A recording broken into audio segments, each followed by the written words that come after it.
I could not have written Ready Player One if I had not grown up on a steady diet of Steven Spielberg movies. It would have been a different story, or I might not have written it at all. His work is woven into the fabric of my life. Everybody, I think, who dreams of making movies dreams of getting to work with him. It's a dream come true.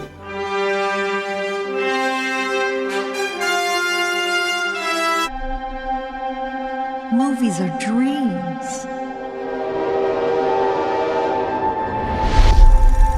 that you never forget.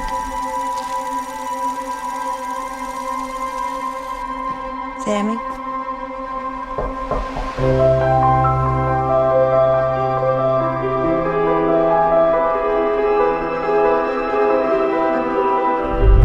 Mark Zuckerberg says Facebook was pressured by the U.S. government to censor some content about COVID-19 in 2021. In a letter sent to the Republican chair of the U.S. House Judiciary Committee, Zuckerberg said senior officials from the Biden administration, including the White House, repeatedly pressured our teams for months to censor certain COVID-19 content. Zuckerberg specifically mentioned posts that the company classifies as humor and satire, but didn't elaborate on which posts were taken down. He says he regrets bowing to the pressure and that he would push back if Meta was asked to do it again. In response, the White House said that the government was encouraging responsible actions to protect public health and safety, adding that tech companies and other private actors should take into account the effects their actions have on the American people. The lights change how everything looks. It's hard to find our house. Ours is the dark house with no lights.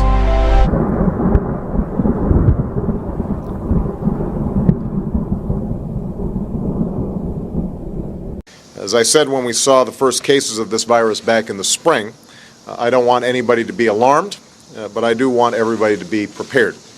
We know that we usually get a second, larger wave of these flu viruses in the fall, and so response plans have been put in place across all levels of government. Our plans and decisions are based on the best scientific information available, and as the situation changes, we will continue to update the public.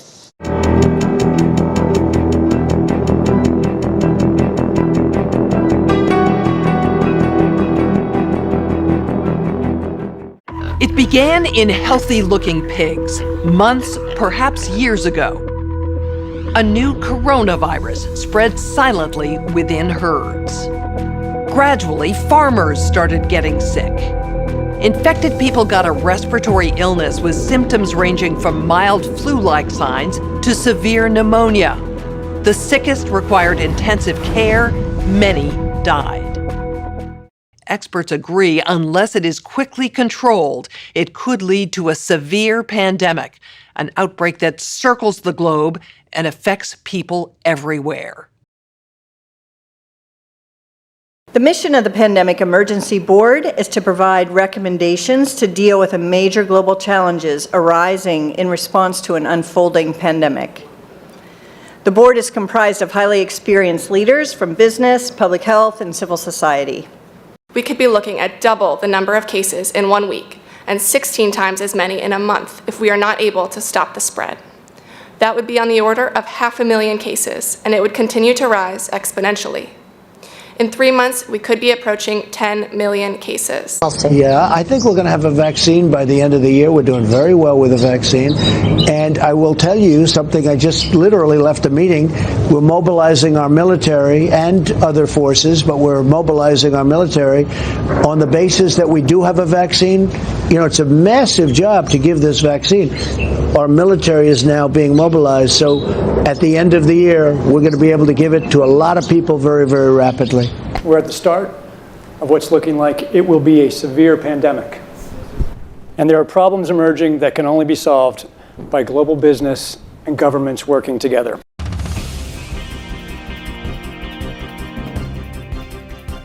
We have known about CAPS-like viruses in animals and people for decades, but have not been successful at developing a licensed vaccine. And sure, there are new technologies that may help, but it's going to be difficult. I am not optimistic about having a vaccine in time to be relevant during this pandemic. So the policy crisis in question for this board in this meeting is this. How should governments, business, and international organizations allocate and distribute pandemic antivirals and medical supplies to the people who need them most? What we've seen work very well in the HIV field is, in fact, procurement through the Global Fund. So having a centralized mechanism, so financially able to procure on behalf of affected countries would be critical. I think the second thing is it's going to be very important that for the business sector, for manufacturers of antivirals, that we have clarity around what the need is and where the need is and who are making the decisions. I think that given that the countries most affected are those that are low and middle income countries with unequal access to technology, to finances, the UN has a worldwide footprint, universally recognized, and universal membership. Ruling establishment has a lot of, they will stop at nothing to complete their toolkit of control. Right? So one of the things that has been missing from the toolkit of total control has been quarantines and curfews, right? So now, welcome to the new world in America, where to get on a bus, to go through a subway station, if you think that the procedures at the TSA are onerous, right? Guess this is coming to a bus depot near you. It's a more invasive way, and the ruling class needs this because, let me say, if the ruling class ever saw wide-scale civil unrest, you'd see an Ebola outbreak in America right away. Okay, so this is, what you see is that Ebola is another tool in the toolbox of the ruling class control. Yeah, to keep down absolutely, repression. positively, 100%. This is a tool. Right. Ebola doesn't just magically start spreading. And then we have this doctors that come back here. The white people, of course, live. You know, the two whites who got it survive. All the black people that get it die. Right? It's very possible that these one of these NGOs over there is going around with a veil of Ebola or spreading it from a small plane onto villages. The point is to get hundreds of thousands of people infected with it and create the next phase of control. Now, one of the things I'd like to show to back up my my claims here. Here's a document from the Rockefeller Foundation. Rockefeller Foundation, right there. You can zoom in on that, where my finger is. It's called Scenarios for the Future International Development, the Rockefeller Foundation. All right? Okay, let's take a look at what they're saying here. This is something like a 50, 60-page document. I'd like you to go to page 18, if you can look at this up on the internet, but I'll read it off to you. It's called Lockstep. Lockstep. And this is a phrase that I used right after 2001 when I saw the entire system of the United States, including the population, were in lockstep. So the Congress went along, and yes, it was Osama bin Laden, and the people waved their flag and said, I hate, hate, hate, hate, and everything was in lockstep. Well, in 2010, they published this, Rockefeller Foundation, and here's what they're saying. They're saying that they call it a scenario. These are scenario narratives, and they speak about it in the past tense. So they put out this scenario, Lockstep. A world of tighter, top-down government control and more authoritarian leadership with limited innovation and growing citizen pushback. Okay, I'll read a little bit of it. In 2012, the pandemic that the world had been anticipating for years, nobody was anticipating a pandemic, finally hit. Unlike 2009's H1N1, this new influenza strain originating from wild geese, they use some scenario, but this is Ebola they're talking about. Even the most pandemic-prepared nations were quickly overwhelmed when the virus streaked around the world, infecting nearly 20% of the global population and killing 8 million in just 7 months, the majority of them healthy young adults. The pandemic also had a deadly effect on economies. You can see the agenda. Just naked, raw, naked control agenda written down, and it's anybody's guess how this becomes effectuated in real life. So whether this is written specifically as marching orders or whether people take it upon themselves in the intelligence networks to say, okay, well, this has been produced, so this is the plan here. But these narratives have to be written in advance because the intelligence agencies don't know how to do these narratives. They need help. So these think tanks, they come up with these like Rand Corporation, Rockefeller Foundation. These are think tanks of death. They're not the think tanks, they're not there to find great ways to help people.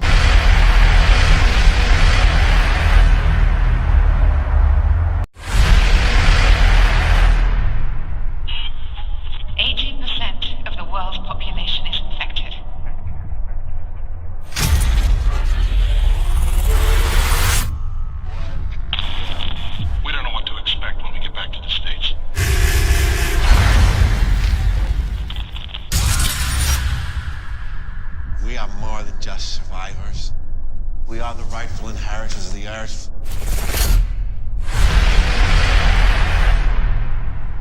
This is our destiny!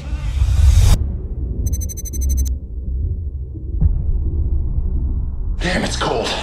Should have taken that desk job in Miami. See if we can get your frozen ass back to Norfolk. Good afternoon, Nathan James. This is the captain. After 4 very challenging months of radio silence, we're going home.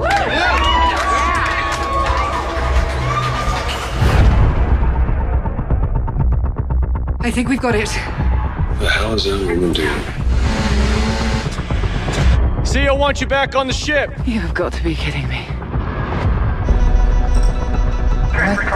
5 unknown aircraft approaching, range 24 nautical miles. Go ahead and man your battle station.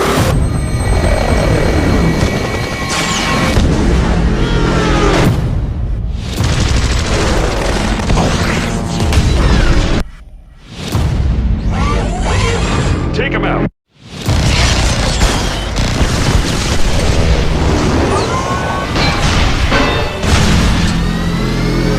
There's a survivor. We got a hostage. You want secure. They were clearly after you. No more secrets. I want answers!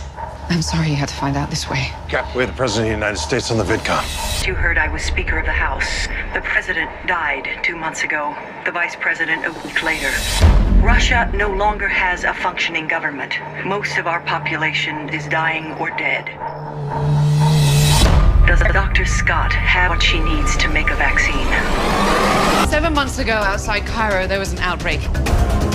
A virus that was like nothing any of us had ever seen. When we left Norfolk, the virus was at phase 2. We are now at phase 6. Global pandemic. Now our duty is to the entire world. For our futures, for our families, and for all humanity. Our mission now is simple. Stay alive until they find that cure. A global stockpile would certainly help ensure more rational and strategic allocation, but the reality is that we don't have the logistics capability, even within the UN, to bring that together in one place and run it. So this is where I think a collaboration between the international organizations like the World Health Organization and the private sector, which runs these supply chains for many purposes every day, understand where the supplies are, make smart decisions about how to allocate them to the people who need them in the places that need them the most, and then work with the industry to move those supplies from where they are today to where they need to be. Just to underscore the point that cooperation among supply chain providers or businesses that have huge supply chains can add a lot of efficiency to the whole process. The question is, can you, through this international mechanism, really promote commitments to doing this as quickly as possible and give people a sense that actually if they contribute more, that they will have a better chance of protecting their own populations and their country's security and health. So to be completely clear, most of this production would already be committed in contracts. Yes. It is almost unheard of that people are producing product without having a forward commitment for the consumption of that product. So the first thing that needs to be done, because this is not something that the countries currently control, unless countries are going to bring about emergency situations and co-opt an existing supply chain. I think it's not likely, I agree, that countries are not going to buy countermeasure to put into a global supply without retaining a large portion of it for themselves. Right. Okay, the pandemic also had a deadly effect on economics. International mobility of both people and goods screeched to a halt. Which is what they want. They want a completely isolated world, right? Debilitating industries like tourism and breaking global supply chains. Well, of course they want tourism stopped because they're not in the tourism business, and they want you at home in your house in front of the TV. Then they got you, because once you watch the TV, they own your soul. Even locally. Wait a second, we're on television. I mean commercial television, let's say. National. Even locally, normally bustling shops and offices sat empty for months. Okay, so I love how they talk about it in the past tense in 2010. Right? The pandemic blanketed the planet, though disproportionate numbers in Africa died. Southeast Asia and Central America, where the virus spread like wildfire. It sounds like the opening monologue of a disaster movie, right? Exactly. Now listen, here's the good stuff now. But even in developed countries, containment was a challenge. Now here's this one. I love this one. The United States' initial policy of strongly discouraging, in quotation marks, strongly discouraging citizens from flying proved deadly in its leniency. So they're saying, that no, keep going. Read it. Proved deadly in its leniency. So they should have been tougher, right? Accelerating the spread of the virus, not just within the United States, but across borders.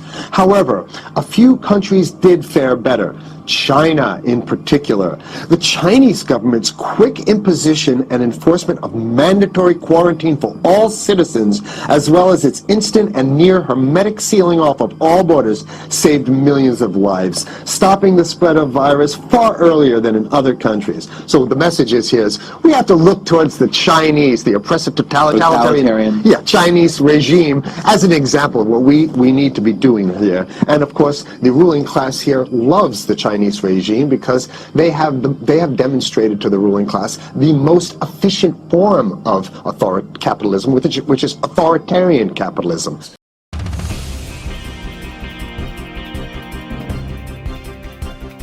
Public health agencies have issued travel advisories, while some countries have banned travel from the worst affected areas. As a result, the travel sector is taking a huge hit. Travel bookings are down 45%, and many flights have been canceled.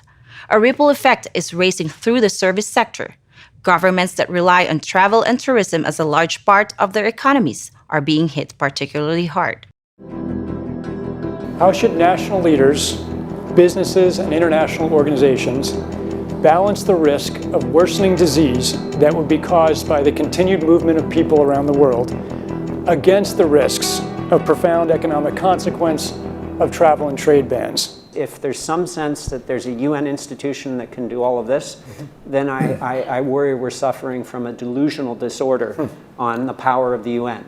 It's really important to get those industries and their trade associations and an efficient leadership established, which is decentralized, but has a collective responsibility and accountability. And that needs to be supported by the public leadership. So we have capitalism, but unfortunately we have this veil. I get it. We have this veil of democracy. This is very interesting. This is continue on. Okay. China's government was not the only one that took extreme measures to protect its citizens from risk and exposure. During the pandemic, national leaders around the world flexed their muscles, flexed their authority, and imposed airtight rules and restrictions. You can see the agenda. Go. Okay. From the mandatory wearing of face masks to body temperature checks at the entries to communal spaces like that's what's happening right now. Yeah, but soon it's going to be like body. It'll be at the subway. Yeah, well, is that what you're saying? We'll be going through this in the subway, to get on buses and the subway, things like that. And what this means though is you can't. This is a dragnet for everything. So if in order for you in other words, just like with stop and frisk, this is ultimate stop and frisk. This is the ultimate cavity stop and frisk, cavity search kind of thing. We are continuing our coverage of a new and deadly infectious disease. The virus has some genetic elements of the Nipah virus. The care of these patients requires extraordinary effort. We cannot and will not voluntarily take patients from other hospitals. The creation and intentional release of the Clade X virus. The impact of not doing something has lots of consequences. We can't retreat from the rest of the world. Continuity of government here cannot be overestimated. Federal quarantine of this scale is unprecedented. The question everywhere, when will there be a vaccine? We have got to engage the private sector.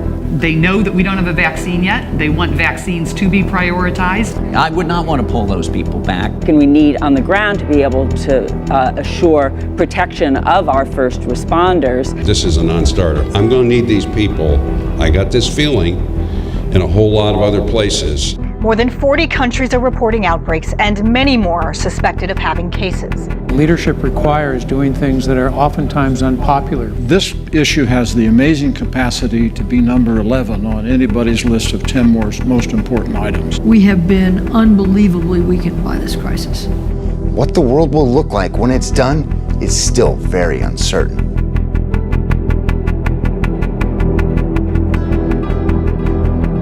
All right, so during the pandemic, national leaders around there flex their authority. You know, now there's some good stuff. Listen to this.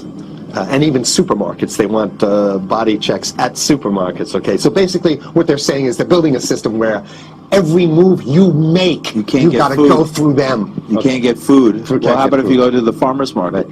Here's the good stuff now. I mean, it just keeps getting better. Even after the pandemic faded, this more authoritarian control and oversight of citizens and their activities stuck and even intensified. That's the whole point. So they're going to get rid of... Did that happen already with 9/11? Of course. 9/11 was how many, 14 years ago, and we still have all these draconian So rules. they're going to put the body cavity USA, searches Patriot, in. and all That's that right. stuff. So in order to get to the supermarket, you got to have a body cavity search, and then when there's no more Ebola, well, you know what? We kind of like this way because we have a complete infrastructure of a control grid. In order to protect themselves from the spread of increasingly global problems, from pandemics and national terrorism to environmental crisis and rising poverty, leaders around the world took a firmer grip on power. Well, what the hell would rising poverty have anything to do with imposing strict citizen controls with face masks? Right? So they're very sloppy stuff here. At first, the notion of a more controlled world gained wide acceptance and approval. I'm sorry, nobody likes this stuff. They're just saying it.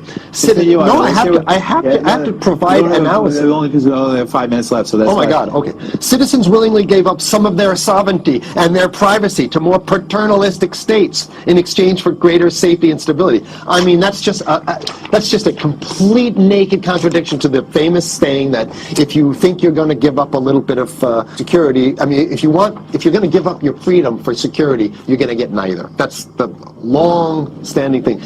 What is essential, what is non-essential travel, we have to clarify this. Otherwise, if we go down to 20% bookings over a long period, the company will run down. That's a fact. You know, there's a whole complex set of issues in a highly interdependent world on supply chains that are just in time. We need to think about how much flex there is in that just-in-time supply chain system and make sure it keeps running. I think it's going to take specificity, and it's going to take knowledge that only the private sector has. The UN can play an important coordinating facilitation role, but the companies know where those commodities are, where they move, how to move them, and that's where a type of public-private collaboration that we have not generally had in these crises needs to be put together pretty quickly. We are not out of money yet, but the fact is we are trending in a dangerous direction and something needs to change.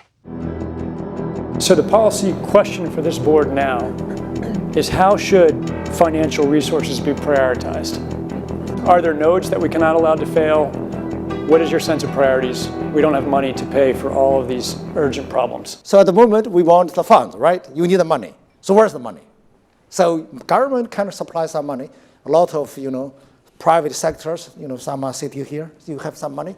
But now you need a really coordinated centralized efforts. Hotels will be experiencing, crippling losses doing that. And we know that the hotel business in itself makes up 5% of the GDP. Governments need to be willing to do things that are out of their historical perspective, or for the most part, it's really a war footing that we need to be on.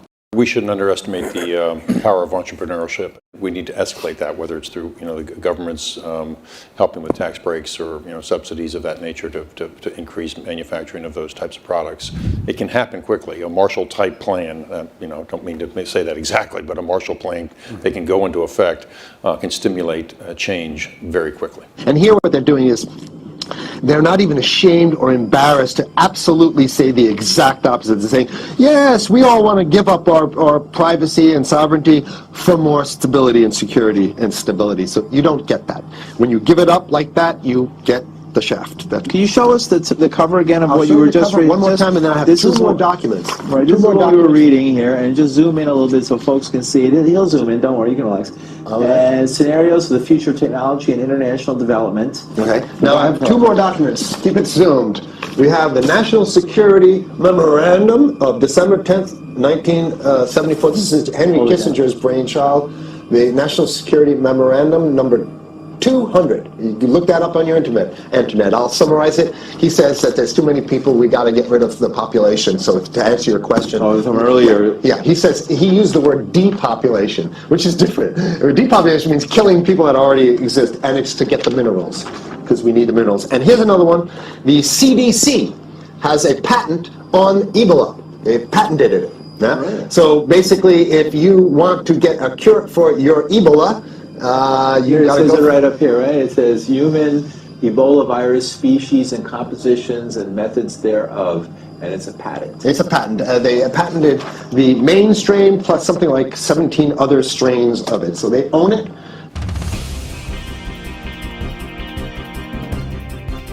Countries are reacting in different ways as to how best to manage the overwhelming amounts of dis and misinformation circulating over the internet. In some cases, limited internet shutdowns are being implemented to quell panic. How much control of information should there be, and by whom? And how can false information be effectively challenged? And what if that false information is coming from companies or from governments? I think it's very important that we make sure that there is concise communication with all healthcare facilities where these patients are being treated so that there isn't mass panic. We're at a moment where the social media platforms have to step forward and recognize the moment to assert that they're a technology platform and not a broadcaster is over. They, in fact, have to be a participant in broadcasting accurate information and partnering with the scientific and health communities to counterweight, if not flood the zone of accurate information, because to put the genie back in the bottle of the misinformation and disinformation is nigh impossible. One thing we haven't spoken about, and I'm wondering whether it's time to talk about this, is a step up from the part of the governments on enforcement actions against fake news. Now, and I don't know how exactly you can own that, but apparently they've done the same thing. Yeah, I didn't think you could own a natural. Yeah, you can. I guess the main thing to finish off this show is this: that they want to get more control, more and it's going to be curfews and quarantine. So what I'm saying is that unless the American people start to get some new way to revolt, a new way to organize, new way to protest, unless we can break through the apathy, because that's what we have here, then it's going to be a slave state here. The ruling class doesn't seem to have too much resistance. They're getting everything on their Christmas shopping list. And they've been wanting quarantines and curfews for a long time. Now they got it. I personally do not believe that trying to shut things down in terms of information is either practical or desirable. And we do have, I think, a couple of strategies that are available to us, one of which is the flood strategy, second of which is relying and informing and equipping trusted sources of information with the facts so they can then pass that on. But we also need to actually think about a technological answer to this. And if you want to live in a world where you're tricked into all this stuff because it's for your safety, right? And if you want to have a probe and make sure you got to check your pockets, make sure you don't have anything incriminating on you before you go out, and when you step out of your house, you want some police there to monitor and see what you're doing. If that's the world you want to live in, be apathetic, don't do anything. You're going to get that world very soon. It's coming your way. The outcome of the CAPS pandemic in Event 201 was catastrophic. 65 million people died in the first 18 months. The outbreak was small at first and initially seemed controllable, but then it started spreading in densely crowded and impoverished neighborhoods of megacities. From that point on, the spread of the disease was explosive. Within 6 months, cases were occurring in nearly every country. The global economy was in a free fall. The GDP down 11%. Stock markets around the world plummeted between 20 and 40% and headed into a downward cycle of fear and low expectation. Businesses were not borrowing, banks were not lending. Everyone was just hoping to hunker down and weather the storm.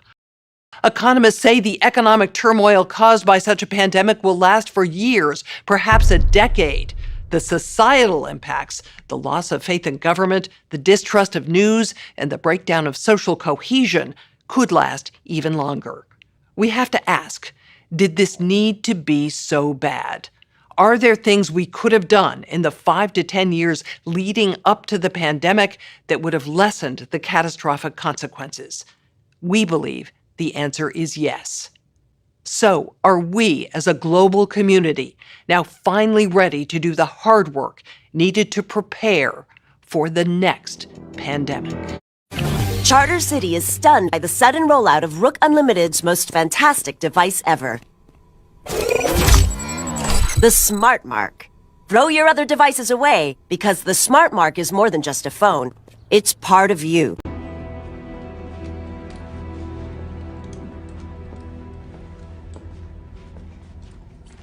Ah, 007. Q? Please excuse the mess. Everything's a little bit up in the air, what with the changes and all. Couple of things to get through.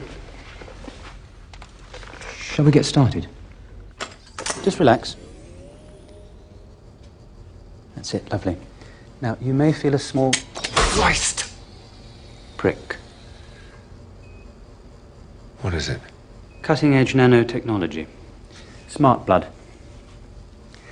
Microchips in your bloodstream allows us to track your movements in the field. You see those readouts? We can monitor your vital signs from anywhere on the planet.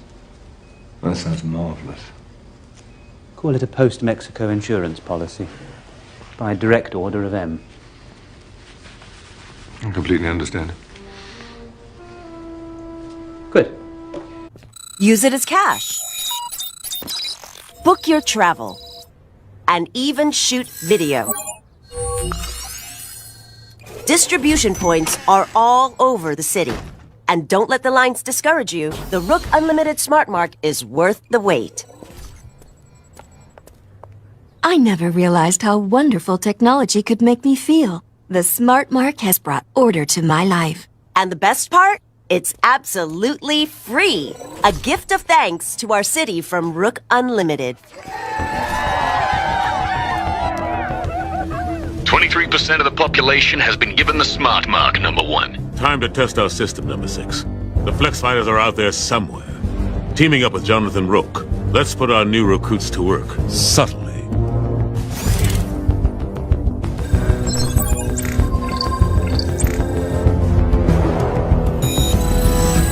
We should find the Flex Fighters.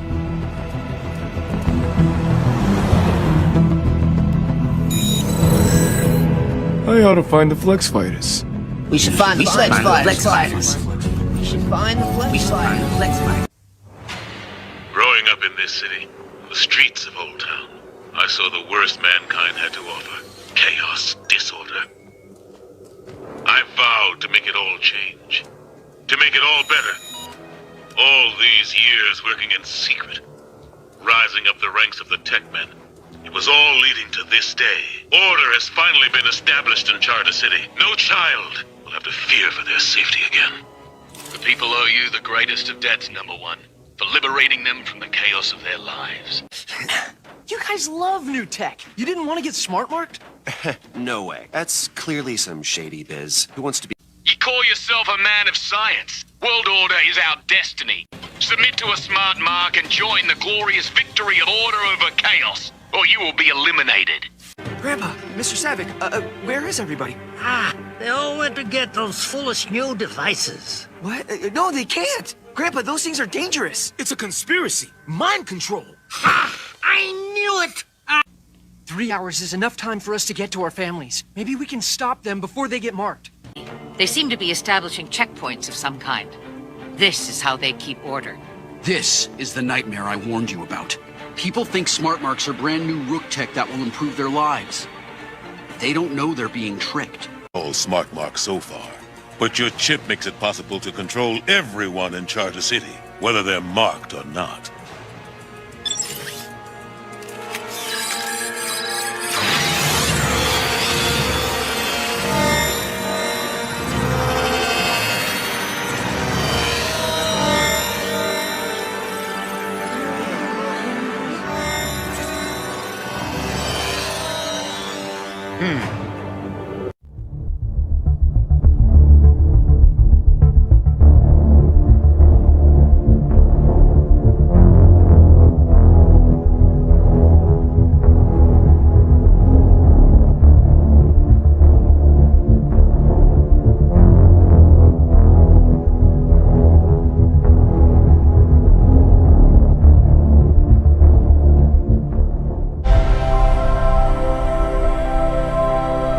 In this family, it's the scientists versus the artists. Sammy's on my team, takes after me.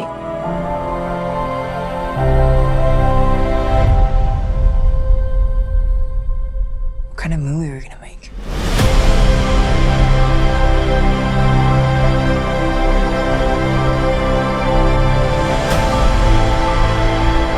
You dismiss what he does. It's playful or imaginative. You could afford to be a little encouraging. She should have been a concert piano player. What she got in her heart is what you got. You can't just love something, you also have to take care of it. It's more important than your hobby. Can you stop calling it a hobby? Mom got a monkey. Why'd you get a monkey? Because I needed a laugh.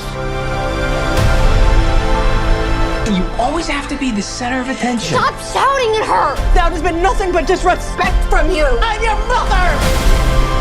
Family, art. It'll tear you in two. You stop making movies, it'll break your mother's heart. I don't know what to do anymore. You do what your heart says you have to.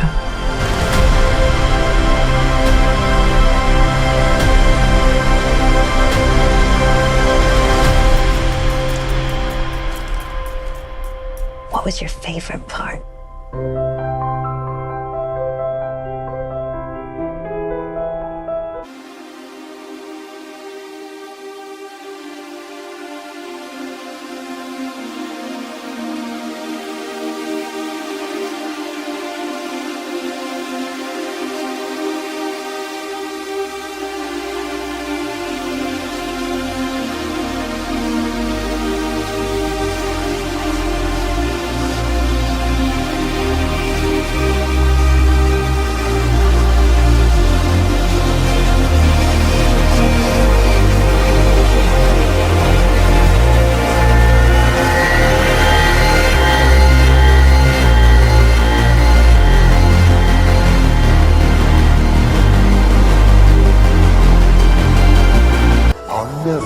They seem.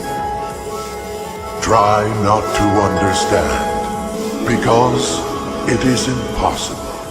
It's going to get more and more overtly occult as these things develop. I mean, Burning Man's totally in-your-face occult. I mean, that's just flat out, we're witches, we're here, we're New Age, we're here to work witchcraft.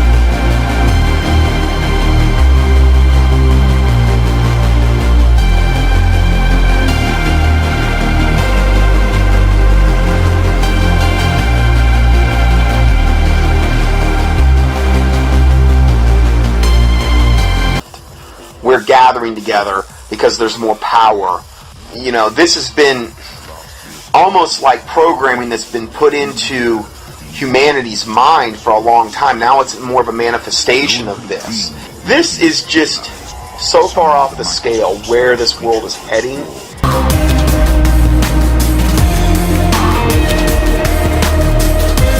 The amount of time, effort, money that is being expended by Satan and his minions to implement his agenda.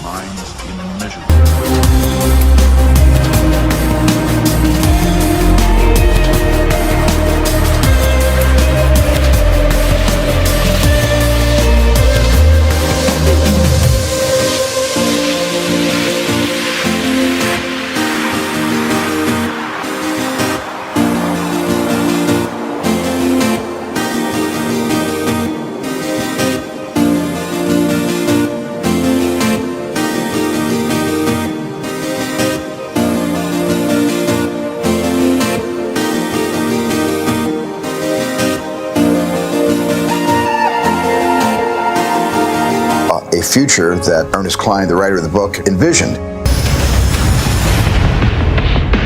I was very careful with Ernie collaborating with me every step of the way to be able to find the movie narrative inside this dense forest of Ernie's profound imagination. The Oasis being the ultimate toy box with all the toys in the world, and then playing that with one of the greatest filmmakers of all time. It results in just amazing action and such a fun adventure. Ernest Cline is such a visionary, and I think has seen the future before any of us possibly could even imagine it.